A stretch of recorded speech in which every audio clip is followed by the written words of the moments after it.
My dear students, in the last video session we discussed allotropes of phosphorus and उसके बाद हमें पासपिन के बारे में डिस्कस करें. ओके तो वो बहुत इंपॉर्टेंट कंपाउंड है पासपिन और उसके यूजेस भी देखे थे हम.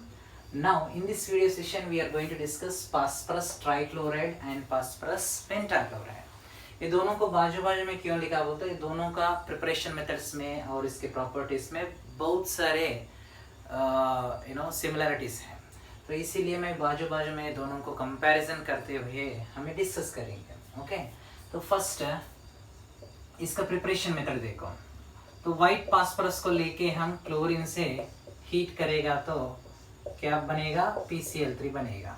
Okay so what we are taking here white phosphorus, तो required amount we have to take. Okay and यहाँ पे भी फास्फोरस पेंटाक्लोराइड बनाने के लिए एक्सेस ऑफ क्लोरीन लेके व्हाइट फास्फोरस को ही ले रहे हैं हम, बट एक्सेस ऑफ क्लोरीन को लेके बना रहे हैं तो फास्फोरस पेंटाक्लोराइड बनेगा.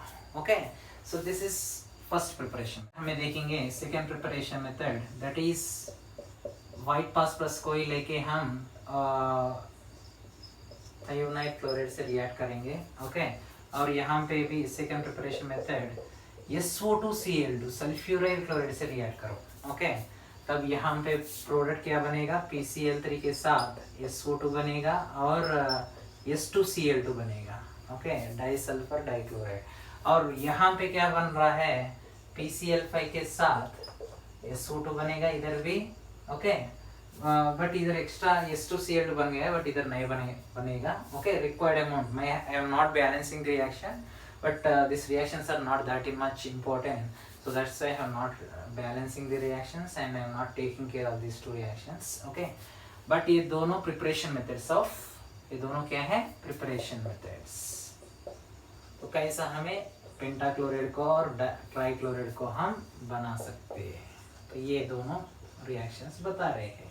okay so next हमें डिस्कस करेंगे इसके प्रॉपर्टीज. इसके प्रॉपर्टीज केमिकल प्रॉपर्टीज और फिजिकल प्रॉपर्टीज देखेंगे. तो ये how it is looking like, ये ऑयली लिक्विड है. दिस इज ऑयली लिक्विड है और ये येलो वाइट पाउडर है. येलो वाइट पाउडर, ये ऑयली लिक्विड है और वो येलो वाइट पाउडर है. फाइन. देन इसके प्रॉपर्टीज हमें इसको हाइड्रोलिसिस करेगा तो इस इन the presence of moisture, what happens? It will be converting into phosphorous acid. इसका नाम क्या है?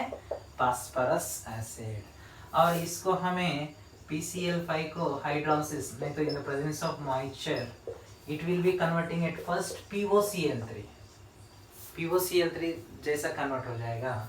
और तुम्हें एक्सेस ऑफ मॉइस्चर रहेगा तो नहीं तो एक्सेस ऑफ वाटर ऐड करो तो finally POCl3 also is converting into H3PO4 phosphoric acid. Okay तो PCl5 is giving finally phosphoric acid, PCl3 is giving phosphorus acid. Okay तो इसका फास्फोरस, इसमें फास्फोरस का ऑक्सीजन स्टेट +3 है, इसमें फास्फोरस का ऑक्सीजन स्टेट +5 है. ओके तो तुमको पता है इक कब बोलना, अस कब बोलना.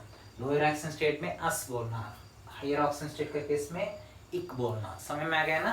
तो ये प्रॉपर्टीज है. प्रॉपर्टी में first one we have discussed hydrolysis.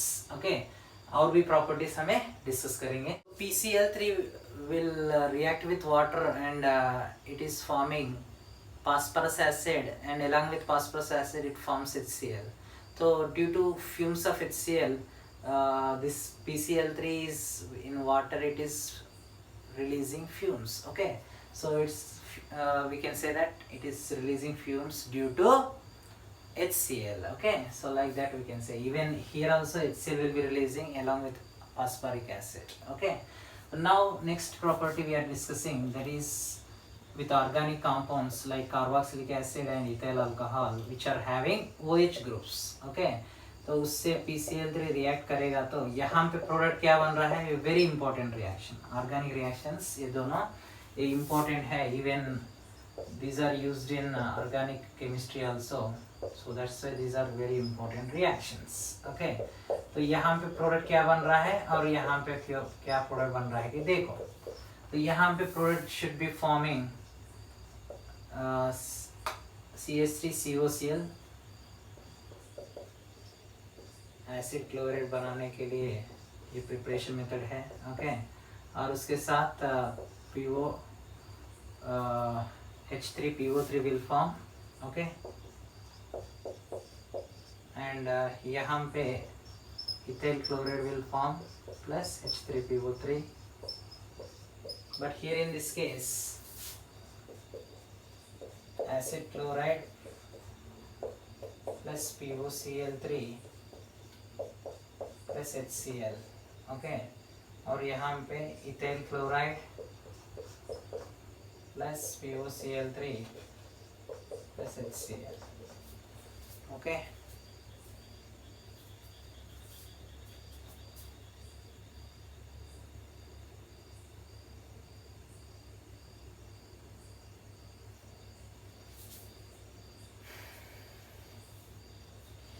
now so here it is having some extra reactions also. Here it is having some extra reactions also.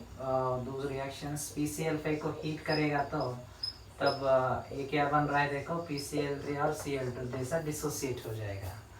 और ये सिल्वर से रिएक्ट करने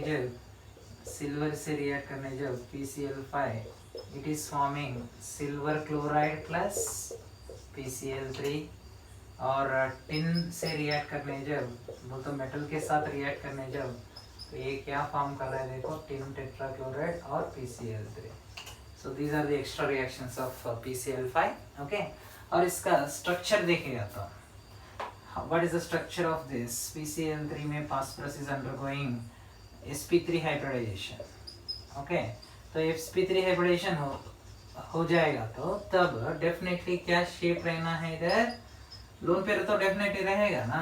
अब क्लोरीन के क्लोरीन 3 क्लोरीन से connected होगा तो ये लोन पेयर डेफिनेटली रहेगा, तो इसीलिए शेप क्या होगा, पिरामिडल होगा. टेट्राहेड्रल तो नहीं होगा ना. ओके, लोन पेयर नहीं रहे तो टेट्राहेड्रल हो सकता था, बट ये इसका शेप क्या है, पिरामिडल शेप है. तो इसका शेप क्या है PCl5 का, तो इसका शेप लिक्विड स्टेट में अलग है. ओके, तो लिक्विड स्टेट में अलग शेप है, और लिक्विड और गैस स्टेट में उसका शेप एक है, और सॉलिड स्टेट में उसका शेप अलग है. तो लिक्विड और गैस स्टेट में, in liquid and gas. Okay, तो PCl5 का in liquid and gas state में इसका शेप क्या है देखो, the shape is trigonal bipyramidal. Trigonal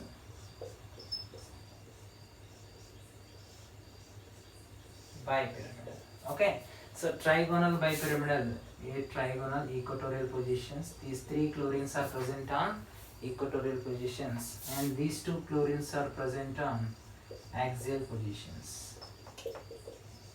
ये axial position है. ओके, ये दोनों axial position है, और ये तीनों equatorial positions है. equatorial positions. Okay, and these 3 are in one plane, और एंगल कितना रहता है, 120 रहेगा. पता है तुमको, केमिकल बॉन्डिंग टॉपिक में पढ़े तुम्हें. ओके, तो और ये प्लेन और ये एक्सियल पोजीशंस के क्लोरीन कैसे रहते, परपेंडिकुलर रहता. ओके, तो 90 डिग्रीज. ये एंगल कितना रहेगा, डेफिनेटली 90 डिग्रीज. ओके, और ये एक्सियल पोजीशन में जो क्लोरीन है इसका बॉन्ड लेंथ, ये फास्फोरस एंड क्लोरीन का बॉन्ड लेंथ ज्यादा रहता when compared with phosphorus chlorine which are in equatorial position. Equatorial position तीनों का सेम रहता, बट ये बॉन्ड लेंथ और ये बॉन्ड लेंथ देखेगा तो ये ज्यादा रहेगा, एक्सियल पोजीशन का ज्यादा रहेगा. क्यों वैसा हो रहा है बोल तो, ये बॉन्ड पेस जो है ना, ये बॉन्ड पेस वो मोर रिपल्शंस हो जाते, तो they are undergoing more repulsion, so that's why they are moving away from this phosphorus. And due to Bent's rule also we can say that ये sp3d hybridization है ना, phosphorus is undergoing which hybridization, sp3d hybridization. तो हमें ये orbitals जो है ये sp2 hybridised orbital, इसको ऐसा लिख सकते हैं according to Bent's rule. sp3d को हमें sp2 प्लस pd बोल के हम लिख सकते हैं, sp2 प्लस pd। तो pd बोल तो यहाँ पे क्या हो जाता, वो लेंथ ज्यादा होता, pd का है ना, वो ऑर्बिटल का लेंथ ज्यादा हो जाता, तो इसीलिए they are away from this phosphorus and उसका बॉन्ड लेंथ ज्यादा हो गया बोल सकते हैं। ये पीडी वाले ये दोनों है। Okay, so two orbitals are involving, so that's why two hybridized orbital will form, and this sp2 बोल तो तीन, so three equatorial position। और ये ट्राइगोनल प्लेनर बोल के समझ में पता है ना तुमको, sp2 बोल तो ये ट्राइगोनल प्लेनर ही है ना, ये समझ में है ना, ट्राइगोनल प्लेनर। ओके, तो ये according to Bent's rule we are writing, this is Bent's rule. So according to Ben's rule only we are writing PCl5 is having, okay, trigonal bipyramidal structure and axial positions are having more bond length according to Ben's rule, we can say, okay। And one more reason, this this bond pair having more repulsion which are in axial positions, okay। तो axial position में रहने वाले phosphorus और chlorine के बीच में जो bond pairs है वो मोर रिपल्शन हो जाते हैं, तो इसीलिए वो दूर जाते हैं, वैसा बॉन्ड लेंथ बढ़ता है नहीं, वो भी रीज़न बोल सकते हैं। और ये sp3d हाइब्रिडाइजेशन जनरली हो सकता है, तो वो हाइब्रिडाइजेशन को हम ऐसा लिख रहे हैं sp2 प्लस pd लिखे, समझ में आ गया ना। ओके, नाउ सॉलिड स्टेट में क्या होगा, ओके।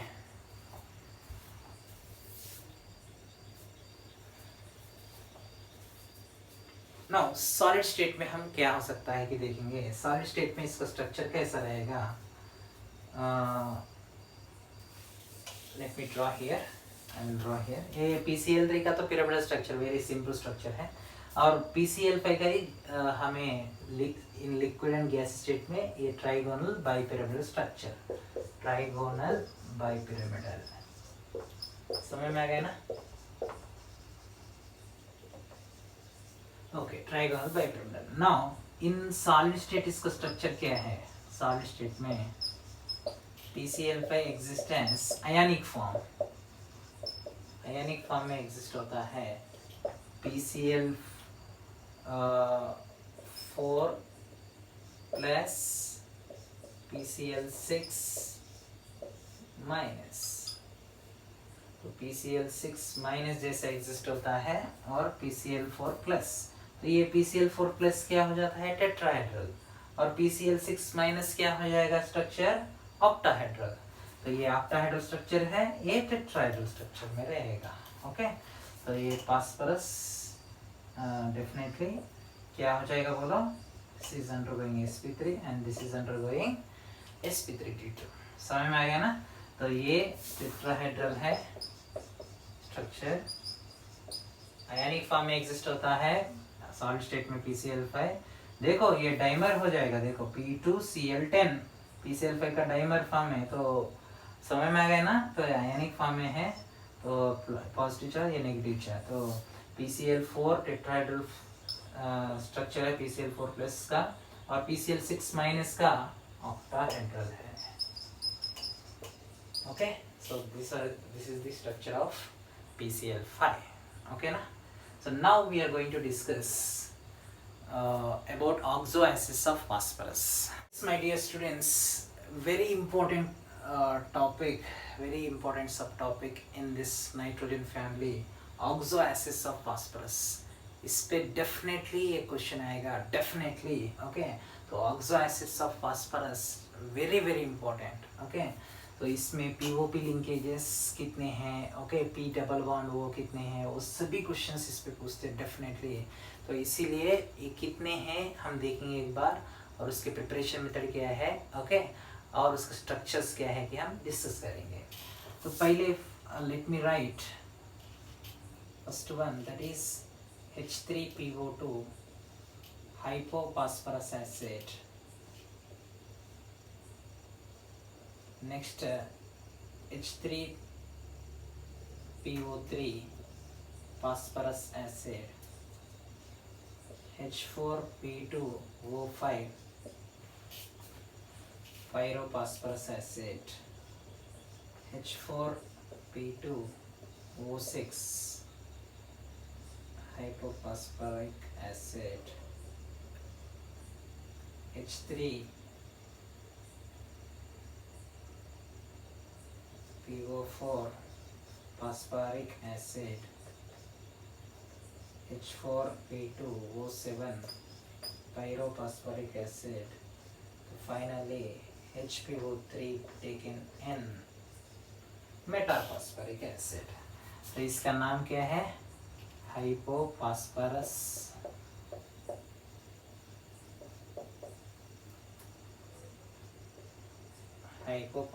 एसिड। तो इसका ही दूसरा नाम क्या है? फास्फेनिक एसिड, फास्फेनिक। ओके, और इसका नाम क्या है? Phosphorus acid, phosphorus acid. और इसका दूसरा नाम क्या है? फास्फोनिक एसिड। ओके, और इसका नाम क्या है? पायरोफॉस्फरस, पायरोफॉस्फरस एसिड। नेक्स्ट इसका नाम क्या है? Hypophosphoric acid. ये हाइपोफॉस्फरस एसिड है, ये हाइपोफॉस्फोरिक एसिड है।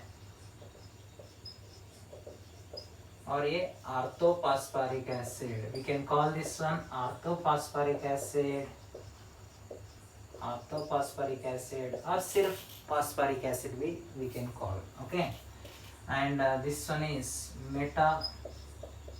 this one is pyrophosphoric acid, so this one is pyrophosphoric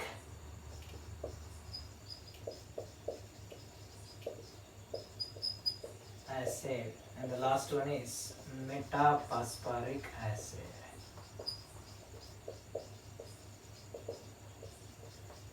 metaphosphoric acid. Okay, so ये है इस सभी के नेम्स। देखो, नेम्स याद रखना भी बहुत इंपॉर्टेंट है। H3PO2 हाइपोफॉस्फरस एसिड और फास्फेनिक एसिड, H3PO3 फास्फरस एसिड, फास्फोनिक, इधर फास्फेनिक, इधर फास्फोनिक, O E। Okay, so that is only difference. ये पायरोफॉस्फरस एसिड है, H4P2O5, H4P2O7, दो ऑक्सीजन ज्यादा है, इसीलिए पायरोफॉस्फोरिक एसिड, ये पायरोफॉस्फरस एसिड। देखो, दो ही ऑक्सीजन डिफरेंस है। और ये देखो, हाइपोफॉस्फरस एसिड H3PO2, और ये क्या हुआ? H4P2O6 हाइपोफॉस्फोरिक एसिड हो गया, बस। ओके, और ये देखो, ऑर्थोफॉस्फोरिक एसिड H3PO4, इसको we can call this phosphoric acid also, and orthophosphoric acid, and we can also call phosphoric acid, सिर्फ phosphoric acid also we can call. So now this one, last one, metaphosphoric acid. okay ना? तो ये दोनों को हम combinedly, okay, ये दोनों, okay, और दोनों क्या है? ये दोनों pyro hypo, okay, H3PO2, H4P2O6, and pyro क्या है? देखो, H4P2O5, H4P2O7, ओके, पायरो। और phosphorous acid, phosphoric acid, phosphorus acid, phosphoric acid, ये दोनों तो तुमको पता है ऑलरेडी, ये दोनों तुमको पता है। ओके, और ये hypophosphorous acid also you can call, you know already. और हाइपोफॉस्फरस, ये फास्फोरिक, बस। Okay, H4P2O6। तो देखो, इसमें एक एक एक्शन बढ़ते गया, ये तीनों में देखो एक एक एक्शन बढ़ते गया। तो वैसा हमें अब इसका स्ट्रक्चर देख तो और भी क्लियर हो जाएगा। देखो, इसके स्ट्रक्चर देखो। So this is the structure of H3PO2 hypophosphorous acid. इसका स्ट्रक्चर देखो, ओनली क्या होना है? एक ऑक्सीजन, यहाँ पे एक ऑक्सीजन बढ़ना है, तो ये एक ऑक्सीजन इधर रख दिया ना, बस। ओके, तो ये टेट्राहेड्रल शेप में है। देखो, स्ट्रक्चर्स तो मैं टेट्राहेड्रल शेप में ड्रा कर रहा हूँ। Okay, next pyrophosphorous acid. तो ये दोनों पायरो क्यों बोले, देखो हमको दोनों में थोड़ा स्ट्रक्चर में सेम दिखेगा तुमको, देखो। अब इसमें कितने ऑक्सीजन है, 5 ऑक्सीजन है, हाइड्रोजन 4 है, तो H4P2O5, ऑक्सीजन 5 है, देखो। और इसका स्ट्रक्चर भी देखो सिमिलर रहेगा, इसका स्ट्रक्चर भी पायरोफॉस्फोरिक एसिड।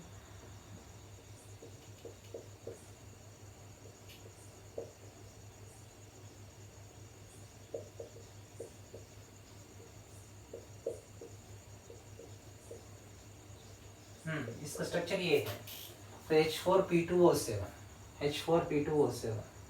तो ये क्या हुआ, H4P2O5, यहाँ पे इधर OH रहने के बदल इधर H है। ओके, 2 ऑक्सीजन वहाँ कम हो गए, इधर कम हो गए, तो इधर भी ऑक्सीजन का लिंकेज है, इधर भी ऑक्सीजन लिंकेज, तो POP लिंकेज इधर भी है, इधर भी POP लिंकेज है। ओके, तो ये पायरोफॉस्फरस एसिड, ये pyrophosphoric acid and hypophosphoric acid. Okay, hypophosphoric acid. तो ऑर्थोफॉस्फोरिक एसिड तो तुमको पता है, हाँ। तो ऑर्थोफॉस्फोरिक एसिड क्या है, ये orthophosphoric acid. Hypophosphorous acid, phosphorus acid, orthophosphoric acid. हाँ देखो सर, OH तीनों OH ग्रुप्स, इधर एक ही OH ग्रुप 2 हाइड्रोजन फास्फोरस को कनेक्टेड है, और इसमें 2 OH ग्रुप्स है और एक ही हाइड्रोजन फास्फोरस को कनेक्टेड है, इसमें तीनों भी OH हो गए, तो ये तीनों तुमको ऑलरेडी पता है। और ये देखो हाइपोफॉस्फोरिक एसिड,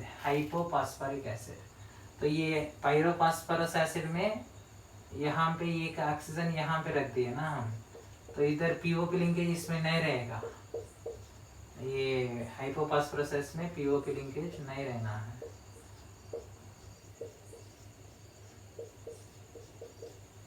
तो ये है स्ट्रक्चर, तो इधर PP लिंकेज रहेगा, इधर POP लिंकेज नहीं रहेगा। Okay, that's what you have to understand. H4P2O6 में POP लिंकेज नहीं रहेगा। POP लिंकेज किसमें है, पायरो ये वर्ड में है, और मेटा में भी POP लिंकेज रहेगा। ओके, तो मेटा का मैं अलग ड्रा करूंगा, इधर बस नहीं होगा, तो अलग हम उसको ड्रा करेंगे। समझ में आएगा ना यहाँ तक, ओके ना। तो हमें कैसा ड्रा कर रहे हैं कि ओके, तो H3PO2 यहाँ पे OH ग्रुप 1 रहना है, और इधर OH ग्रुप 2 रहे तो वो फास्फोरस एसिड है, और OH ग्रुप तीनों रहेगा तो तब वो ऑर्थोफॉस्फोरिक एसिड है। ओके, तो सभी में P डबल बॉन्ड वो कॉमन है, सभी में एटलीस्ट 1 P डबल बॉन्ड वो रहेगा, एटलीस्ट 1। ओके, और एटलीस्ट 1 POH लिंकेज रहेगा, at least 1 POH linkage, sorry POH का बॉन्ड रहेगा, POH। ओके, और एटलीस्ट P डबल बॉन्ड वो रहेगा, P डबल बॉन्ड वो एटलीस्ट 1 सभी में देखो। ओके, नाउ अब इसका मैं इधर ड्रा करके एक बार बताऊंगा, मेटाफॉस्फोरिक एसिड। तो मेटाफॉस्फोरिक एसिड का स्ट्रक्चर देखो,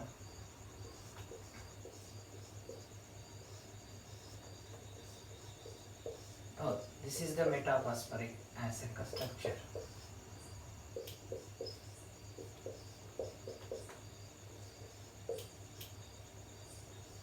this is the metaphosphoric acid, HPO3 taken thrice है ये, देखो HPO3 टेकन थ्राइस। इसमें OH ग्रुप्स तीनों हैं, P डबल बॉन्ड वो ग्रुप्स तीनों हैं, P डबल बॉन्ड वो। ओके, एंड POP लिंकेजेस भी तीनों हैं, POP लिंकेजेस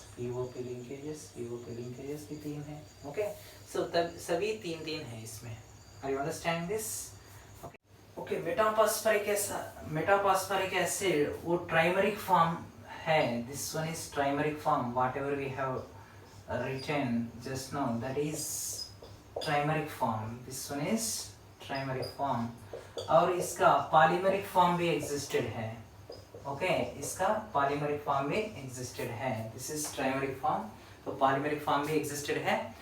ओके, और ये हमें डिस्कस करे थे उसमें पी डबल बॉन्ड वो कितने हैं, क्वेश्चन ऐसा पूछते तुमको, पी डबल बॉन्ड वो H3PO2 में कितने हैं, और POH बॉन्ड्स कितने हैं, PH बॉन्ड्स कितने हैं, POP लिंकेजेस कितने हैं, और P सिंगल बॉन्ड भी कितने हैं. तो like that kind of questions can be asked. Okay, so you have to go through them each and every point. कितने POP लिंकेजेस है, कितने P सिंगल बॉन्ड भी है. P सिंगल बॉन्ड भी एक ही में रहेगा. ओके, वो किस में रहेगा, H4P2O6 हाइपोपास्पारिक एसिड. ओके, और POP लिंकेजेस पायरोपास्पारिक एसिड और पायरोपास्परस एसिड दोनों में रहेगा. ओके, POP लिंकेजेस मेटापास्पारिक एसिड में भी रहेगा. अब इसमें POP लिंकेजेस देखो, 3 POP लिंकेजेस है. ओके, तो ट्राइमेरिक फॉर्म में 3 है और पॉलीमर तो बहुत रहते हैं POP linkages. Okay, so like this very important है. तो तुम्हें everything you have to go through this. Now we can see preparation methods. इसके प्रिपरेशन मेथड्स, तो इसको कैसा बना सकते हैं, H3PO2 hypophosphorous acid. We can prepare this one by P4.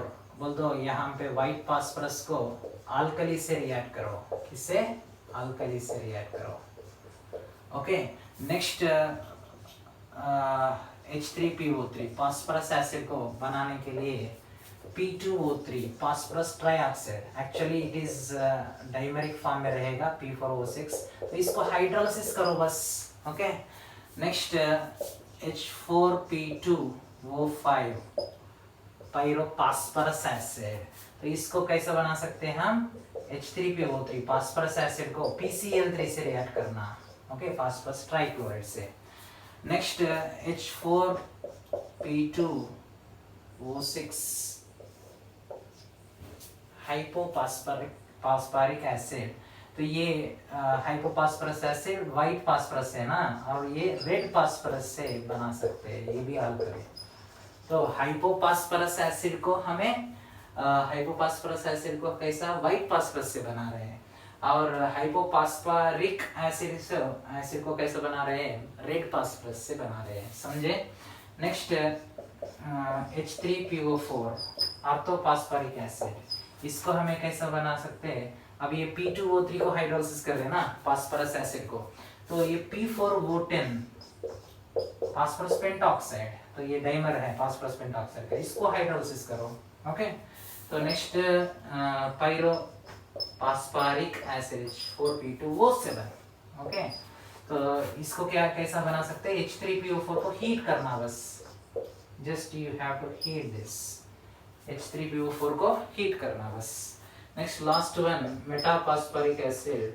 तो you can make this one just by H3PO3 को हमें ब्रोमीन से दोनों को मिला के एक सील्ड ट्यूब में हीट करना है. ओके, तब मेटापास्पारिक एसिड बनेगा. Okay, so these are the preparation methods. But इसमें वेरी इंपॉर्टेंट तुम्हें याद रखने का, तो लिंकेजेस ही याद रखना. ओके, तो POP कितने लिंकेजेस है, POH कितने हैं. ओके, सभी में एटलीस्ट P डबल बॉन्ड वो रहेगा, 1 एटलीस्ट P डबल बॉन्ड वो, एंड 1 एटलीस्ट POH डेफिनेटली रहेगा, एटलीस्ट 1. ओके, तो H3PO2 का स्ट्रक्चर ऐसा है. तो H3PO2 में PH बॉन्ड रहने वजह से ये हाइड्रोजन रिलीज कर सकता. तो हाइड्रोजन बोलते ये बॉन्ड वीक है, तो ये बॉन्ड बोलते ये बॉन्ड से hydrogen formation takes place. It can be broken and it is releasing H minus, so that's why it is showing reducing nature. So H3PO2 and H3PO3 also can show reducing nature. तो किसमें pH bonds है कि वो reducing nature बताने का chances है. Okay, तो they can show reducing nature. These two can show reducing nature. किसमें pH bond है कि वो reducing nature बता सकते हैं. समझ में आ गया ना. So अब इसका reducing nature बताने का reaction H3PO2 का, so देखो ये सिल्वर से रिएक्शन देखो, plus H2O gives rise to silver nitrate. Silver nitrate is becoming silver. Okay, plus HNO3 plus H2SO4. Sorry, H3PO4. Okay, so यहाँ पे हम क्या कर दिए देखो, H3PO2 को सिल्वर नाइट्रेट्स को क्या कर दिए, सिल्वर जैसा बना दिए। वो तो सिल्वर +1 से 0 हो गया। तो H3PO2 क्या बता रहा है देखो, reducing nature, it is showing reducing nature. समझ में आ गया ना ये point? Okay, so silver is plus is becoming 0। Okay, then H3PO2 is becoming H3PO4 बोल तो पास्पारिक एसिड हो गया। समझ में आ गया ना? तो +1 से फास्फोरस का ऑक्सीजन स्टेट +5 हो गया। समझे? तो वैसा ये रिड्यूसिंग नेचर बता दिया। फाइन, नेक्स्ट हमें डिस्कस करेंगे H3PO3 when you heat this it will be undergoing disproportionation, H3PO4 हो जाएगा और PH3 हो जाएगा। तो H3PO4 बोल तो फास्फोरस का ऑक्सीजन स्टेट +5 और इधर फास्फोरस का ऑक्सीजन स्टेट -3। तो ये +3 से +5 हो गया, तो undergoing oxidation and it is only undergoing reduction. बोल तो it is undergoing oxidation, it is undergoing reduction. बोल तो एक ही एलिमेंट ऑक्सीडेशन में रिडक्शन में हो जाता हो, वो रिएक्शन को हमें क्या बोलते हैं, disproportionation. So this is undergoing disproportionation. Have you understood? Now we are going to discuss very important concept, that is acidic nature of this, acidic nature of 3 acids. वो 3 एसिड्स क्या है, H3PO2, H3PO3, H3PO4। Very important है, very important है। Previous years का question है। Generally students confuse होते हैं इसमें, एसिडिक नेचर ज्यादा किसका है बोल तो सभी लोग ऐसा लिखते हैं, तो ये रॉन्ग है, डेफिनेटली ये रॉन्ग है। क्यों बोल तो ये ज्यादा H+ रिलीज करेगा, इसलिए मोर एसिडिक बोल के हम समझते हैं, but actually it is wrong. Should not think like that, which is releasing more H+, that is not more acidic nature रहेगा बोल के मीनिंग नहीं है। तो एसिडिक नेचर का करेक्ट आंसर ये है। ओके, सो बेसिटी किसका ज्यादा है बोल तो तुम्हें ऐसा लिखो, नो प्रॉब्लम। बेसिटी ये इसका 3 है। ओके, तो इसका स्ट्रक्चर मैं ड्रा कर रहा हूँ, देखो ये आर्थो, इसका नाम क्या है, आर्थोफॉस्फोरिक एसिड और phosphoric acid you can call this. और इसका नाम क्या है, फास्फोरस एसिड, फास्फोरस एसिड। और इसका नाम क्या है, हाइपोफॉस्फोरस एसिड। तो अब देखेंगे किस इसका एसिडिक नेचर हमें डिस्कस करेंगे, किसका एसिडिक नेचर इसका क्यों ज्यादा है। बट इसका बेसिटी देखो, बेसिटी क्या क्या हो रहा है बोलो, बेसिटी इसका 1 है, इसका बेसिटी 2 है, इसका बेसिटी 3 है। क्यों बोलते हो, ये कितने NaOH से रिएक्ट करता वो है ना बेसिटी। एन फैक्टर तुम्हें इक्विवेलेंट वेट फाइंड आउट करने के लिए एन फैक्टर बेसिटी लेते हैं एसिड्स के लिए। तो एन फैक्टर इसका क्या होता है, कितने NaOH से रिएक्ट करेगा, 1, because it can release 1 H+, तो 1 NaOH से रिएक्ट करेगा। और ये 2 H+ को रिलीज कर सकता है, ये 3 H+ को रिलीज कर सकता है। जो वो को कनेक्टेड है ऑक्सीजन को, वही H+ रिलीज हो सकता है ना, वैसा तुम्हें बोल सकते हैं basicity. But basicity is different and basicity that is only correct only, but acidic nature is different. तो एसिडिक नेचर किसके ऊपर डिपेंड होके बताना, acidic nature you have to depending on respective conjugate base का स्टेबिलिटी है। तो respective conjugate base क्या हो रहा है कि देखो, ये है इसका रेस्पेक्टिव कॉन्जुगेट बेस और ये इसका रेस्पेक्टिव कॉन्जुगेट बेस और ये है इसका रेस्पेक्टिव कॉन्जुगेट बेस।